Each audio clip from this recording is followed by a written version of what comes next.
নীরবতা কখনো শব্দের অভাব নয়, বরং হাজারো না বলা কথার বার। অনেক সময় আমরা চুপ থাকি কারণ ভেতরের জ্বরটা ভাষায় প্রকাশ করা যায় না। কেউ ভাবে সব ঠিক আছে, কিন্তু সত্য হলো সব কিছু ঠিক নেই বলেই আমরা চুপ থাকি। চুপচাপ থাকা মানে যে মন শান্ত তা নয়। কখনো কখনো এই নীরবতা হয়ে ওঠে সবচেয়ে বড় জোরালো প্রতিবাদ, সবচেয়ে গভীর ভালোবাসা, আবার সবচেয়ে তীব্র কষ্টের প্রকাশ।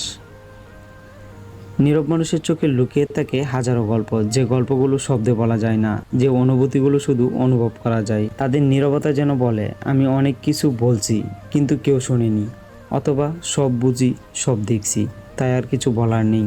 অনেক সম্পর্ক ভেঙে যায় শব্দের অভাবে নয়, বরং না বলা অনুভূতি বোঝা বহন করতে না পেরে। আমরা মুখে বলি না, কিন্তু মন চিৎকার করে। কেউ কি শুনবে সেই নীরব চিৎকার? কিছু মানুষ থাকে যারা হাসির আড়ালে কষ্ট লুকিয়ে রাখে, কিছু মানুষ থাকে যারা সব বুঝেও চুপ থাকে, কারণ তারা জানে সব কথা সবার কাছে বলা যায় না, সব অনুভূতি সবাই বুঝতে পারে না। নীরবতা কখনো দূরত্ব তৈরি করে, আবার কখনো দুইজন মানুষের মাঝেও অদ্ভুত এক গভীরতা তৈরি করে। কখনো এই নীরবতাই ভালোবাসার ভাষা, আবার কখনো অবহেলার নিঃশব্দ চিহ্ন। যে মানুষটা সবচেয়ে বেশি কথা বলতো, একদিন সেই মানুষটাই চুপ হয়ে যায়। তখন বুঝে নিতে হয় তার ভেতরে কিছু একটা ভেঙে গেছে, কারণ মানুষ হঠাৎ করে নীরব হয় না, নীরব হয়ে যেতে হয়।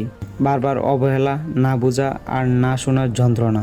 তাই কারো নীরবতাকে হালকাভাবে নিও না, কারণ সেই নীরবতার ভেতরে লুকিয়ে থাকতে পারে অসংখ্য অপূর্ণ স্বপ্ন, অগণিত না বলা কথা, আর এক সমুদ্র ভরা অনুভূতি।